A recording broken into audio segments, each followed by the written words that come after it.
is Tzvi Lebetkin, the Rabbi from another planet. Please like, share, and subscribe, and ring the little bell. Ring the little bell so you're notified when new videos drop. And this is a review of Foundation. It's always a first tip of YouTubing. Know what your video's about before you start filming. This is a review of the TV show Foundation. Loosely based, I would have to say loosely based on the Isaac Asimov classic Foundation. Now I would say I would have to say because I have no idea. Listen, I live with Americans, and because I have an English accent, they think I'm erudite and they think I'm well read. I'm not, okay? I'm not. You know that because you're probably English watching this. But so I've never read it. I've always been interested. It seemed very dry, and so I'm not really that interested in wading through to read. But I'm glad they made this adaptation of it, even though, as I said, it's somewhat loose. So, you know, this is, I'm not sure if anybody's really talking about this or watching it. You may be put off this because it's got one of those really extremely annoying 2021, or I'll say 2016, 2017, 2018 tropes of lots of gender and race swap characters in them. Some done pretty darn well, some done really, really, really badly, and they stick out like a sore thumb. For me, it's a recommend. Okay, it's a recommend. Despite that, I'm going to go into the reasons why. But look, that's just me for you. If you're not new to my channel, you know basically the way I look at it. I think, you know, honestly I feel like I'm one of the kinder. And I use the word kinder in the loosest sense possible there as well. People of reviewing it within the fandom metas. I try and look at things in its component parts and give you a genuine response of how much I liked or not, even though some bits of it, you know, I don't like at all. But yeah, for me, this one's a recommend. Before we get in the review, can you hit the like button? Can you hit the share button? And can you hit the subscribe button? That'd be fantabby double dozy. We just went over to 3,200 subscribers, so thank you very much. Unless, you know, YouTubers noticed and they taken off like a 10, 15 subscribe. They do that, and it's weird, but they do that. So like, share, subscribe, comment. Let me know what you think. Me saying the word comment remind me. Oh my god, I got about 50 comments to reply to today. Not good. I was planning on going having a nap. I'm not actually. I've had a weird. I wouldn't call it a stomach virus, but listen, there's something weird going on down below. I'm not sure what, but that's kind of, listen, I'm over 50, mate. That's kind of normal. Louis C.K. has this good bit when he talks about how, you know, at some point you just need to go to the bathroom and wipe. You just when you hit my age, you just need to do that. Nothing's happened, but you just need to do that. And I could relate to that. You know, he describes one's anus, one's a rectum, as kind of like a bag of leaves that you just raked from the garden and haven't really tied up yet. Kind of loose, and you know, a strong wind could cause disaster. Anyway, with that being said, like, share, subscribe, comment. That would all be very nice. Let's talk about Foundation. So, if you don't know anything about Foundation, as I didn't going in, it's a really wonderful, fascinating bit of world building, and I think that's I think that was taken very much from the book. From what I can gather of talking to people who've read the book, the book seems to be an unadaptable, sprawling treatise. You know, it's more like a textbook than a novel. So that they were able to pull out a narrative thread from it is one, quite clever, I have to say, quite clever, and two, it gives them quite a bit of latitude about what they want to do, because there was no narrative thread, as far as I understand it, there is no real narrative thread. There's no characters that carry through from throughout the whole book. Again, I'm speaking from pure ignorance, because if I haven't mentioned it yet, I haven't read the book. So anyway, I've always been interested. So I went in with this with an open mind. And the basic idea is there's this huge, you know, science fiction empire with a very well-defined political system, which is the thing I like. So that's very Game of Thronesy. So I can see why they were up for that. And that's somewhat getting lost, which is a shame, because that's really the gold of the series, right? And I like science fiction and stuff. I like, political. I like realistic political systems that all, and how people interact within them, and humanity, all that stuff. It's knocking it out the park. It's really, really, really good. So, essentially, you've got this this galactic empire at the center of the galactic empire. You have the emperor, who they all call Empire, which I really like. Again, there's lots of bits in this that I really super like. Again, that's why it's a recommend. And so there's a mathematician played by Jared Harris, who invented this super sciencey form of math called Psycho, I won't say psycho strategy, but I know I'm wrong. They ripped it off for Blake 7. I didn't know that at the time. It's always fascinating when you find out what was ripped off from what was influenced by what as you mature and go through life. So the psycho science, which predictive models of the future, and he'll say, and his predictive model was this empire that's lasted for hundreds of years is about to collapse. It's going to collapse very, very soon, and there was like several, and which is like a heretical statement, right? He said, but there's nothing we can do to stop it. All we can do is go and try and build something so that we can.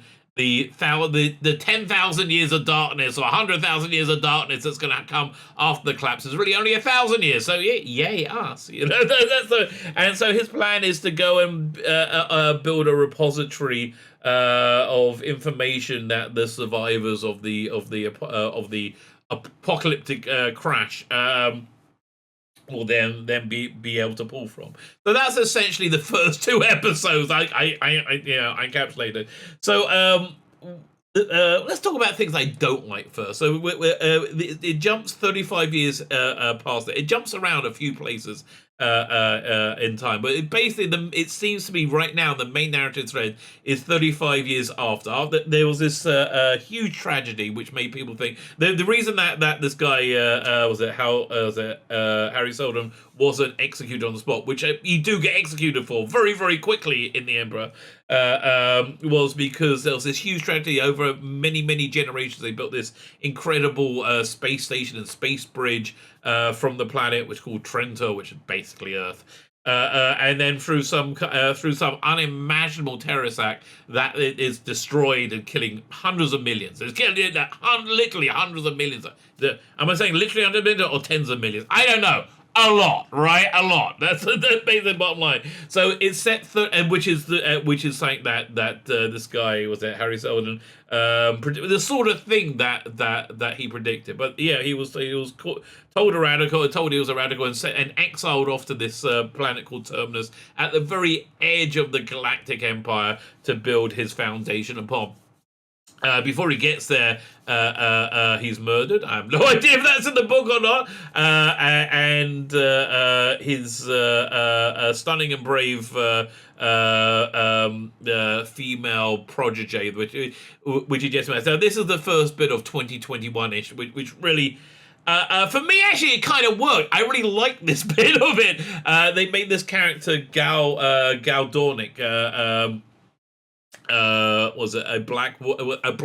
I'm not going to say black woman, a black girl who comes from a planet where science is verboten because religion rules there or some such stuff. And she's the only one in the entire universe who's able to look at Harry Seldon's predictions and see if they carry any weight, because she's so you got the trope of a stunning and brave black girl who can do absolutely anything and is a wonderful woman of science. So that sounds very cringy. I think it really works because of the casting. She's played by Lullabelle, double L. I don't know how to pronounce the double L name. Lobel. And I really think she brings it for her, because she has to reject her religion in many ways in every way actually, to be able to pursue this. And I think her performance is strong, right? And I like the character. I like how the character is vulnerable and feminine and comes across as a woman. She's a female. She's a feminine character. So for me, that works, right? I mean, it really worked. At the end of the first 2 episodes, She's ejected into an escape capsule from the ship that's taking them to build the Foundation, and you forget about her till the end of episode 4, right? You never see it. You don't see it again. So she is then replaced, and this is my gripe with her. And she's very very obviously replaced by another stunning and brave black girl, a character called Salva Hardin, played by Leah Harvey. So this is a very masculine role. This is a very, very obviously a masculine role, and I just it doesn't work. Really, it really doesn't work. I'm not sure if it's Leah Harvey's performance. But no, what it is, she was cast because of her skin color, and then she's a square peg forced into a round hole, and it shows. It shows, and it's painful, and it's just one of the things that we got to get used to in the age. I mean, listen, when we look back at this era, we'll look back at really weird castings like this.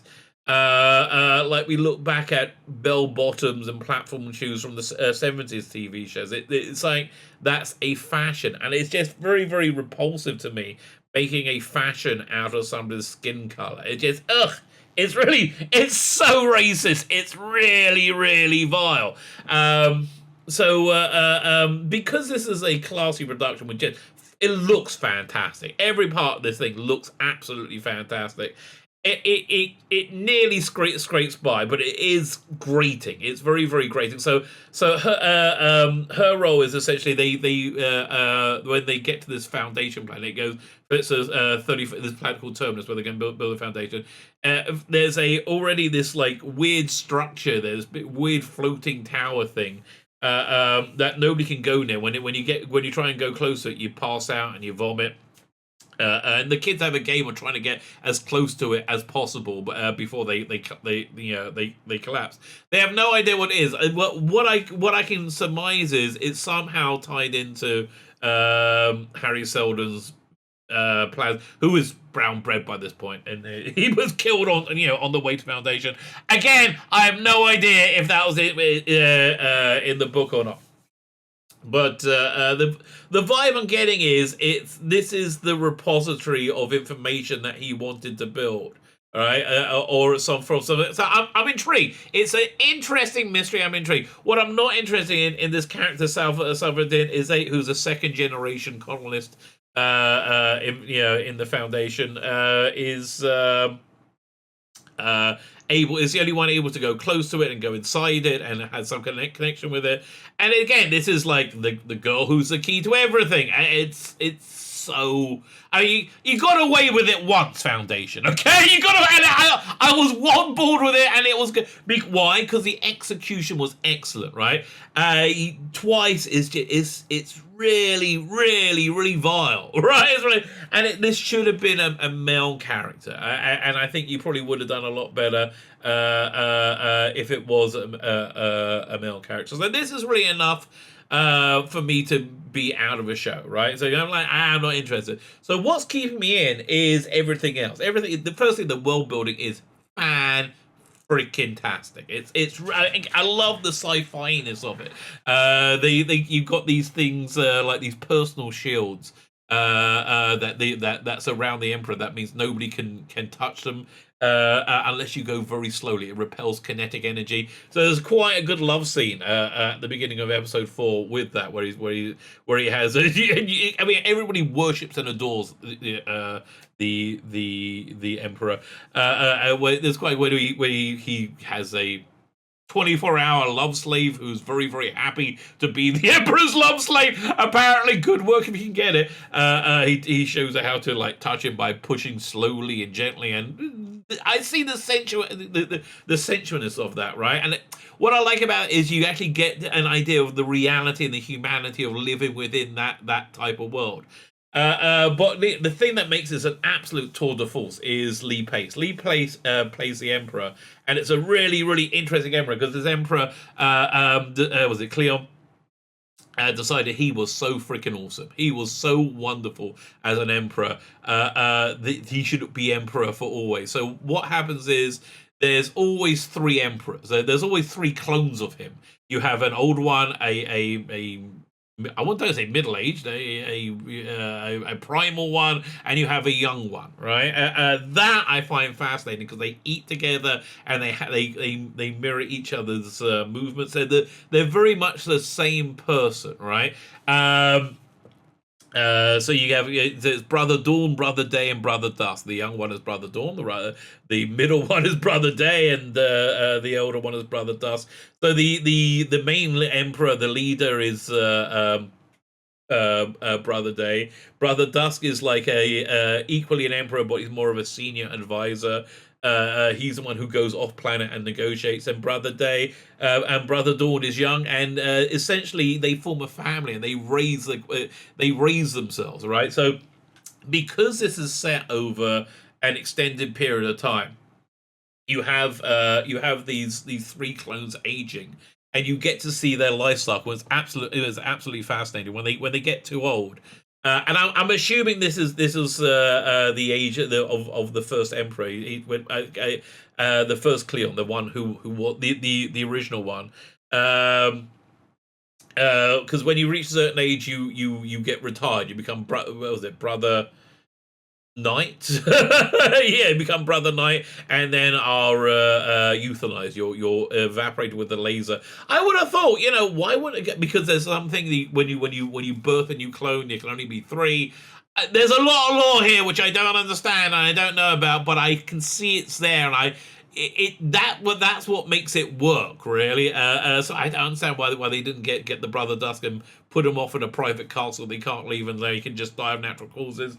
No, he's got to be evaporated. Then Brother Day becomes Brother Dusk, and Brother Dawn becomes Brother Day, and a new Brother Dawn is born, and they raise them together. So. So you get just a wonderful piece of acting from Lee Pace, playing the main of these these emperors.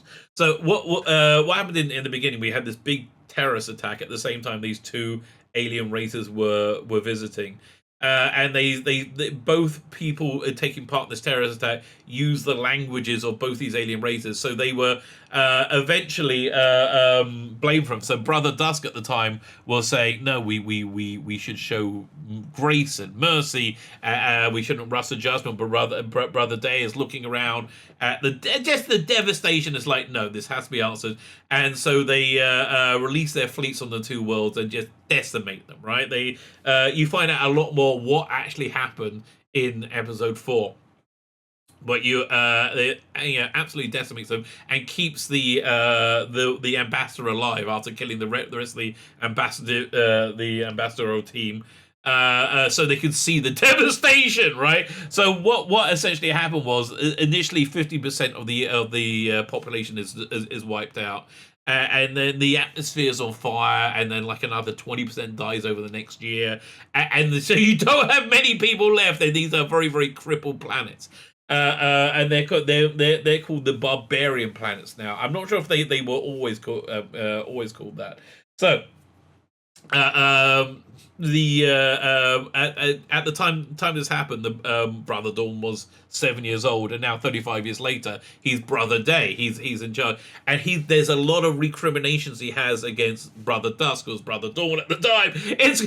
I hope this isn't too confusing, right? I hope it's not too confusing. But there's this fantastic scene where he's questioning the royal statisticians about this guy Harry Seldon's equations, which they said, no, it's nonsense, it's not going to happen. When he says, no, this is actually happening. What this guy's predicted is actually really happening, and this could be the end of the empire, right?